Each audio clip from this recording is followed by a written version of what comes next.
Sabi niya sa akin. Sabi ko, huh?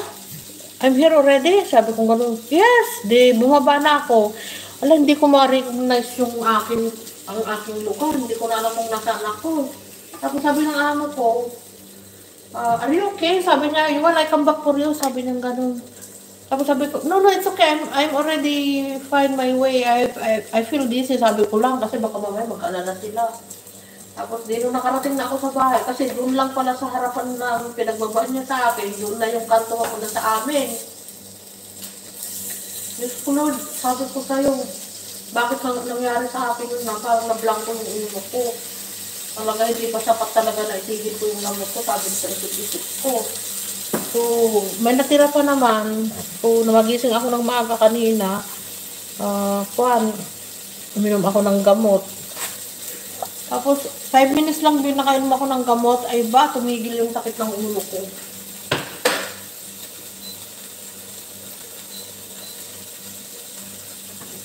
Sabi ko, Diyos ko, hindi pa talaga sapat yung gamot na ihinto ko.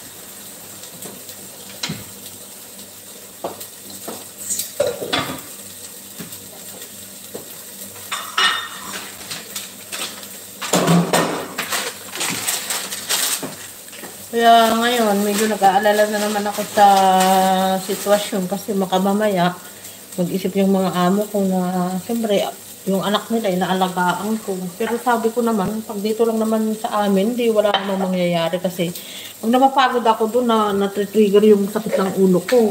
Tignan mo dito. Tapos kanina, nasa sasakyan ako, sumasakit talaga pag mainit or otherwise nasa kulob ako sa sasakyan, nahihilo ako, pero pag nandito na ako sa labas, hindi naman.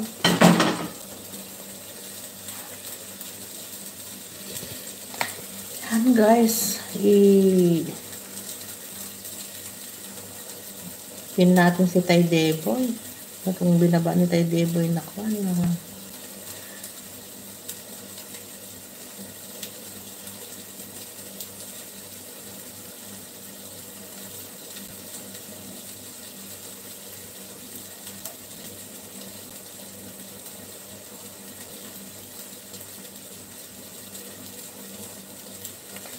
Natin si Tay Deboy guys. Wow. Sarap ng Tay Deboy. Spring roll ba to?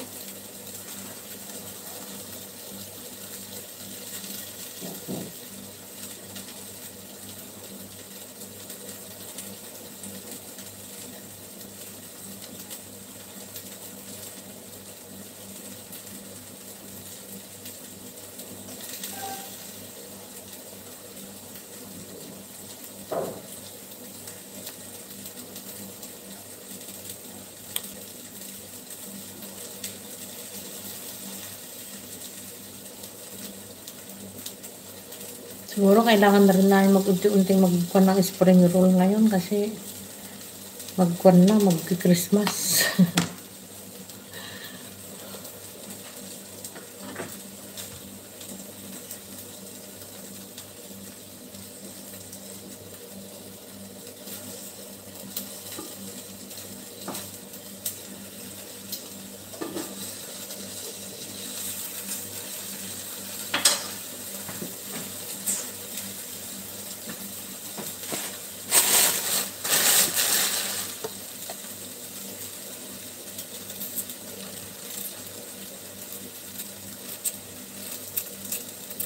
Ngayon ang kakainin ko, sweet potato.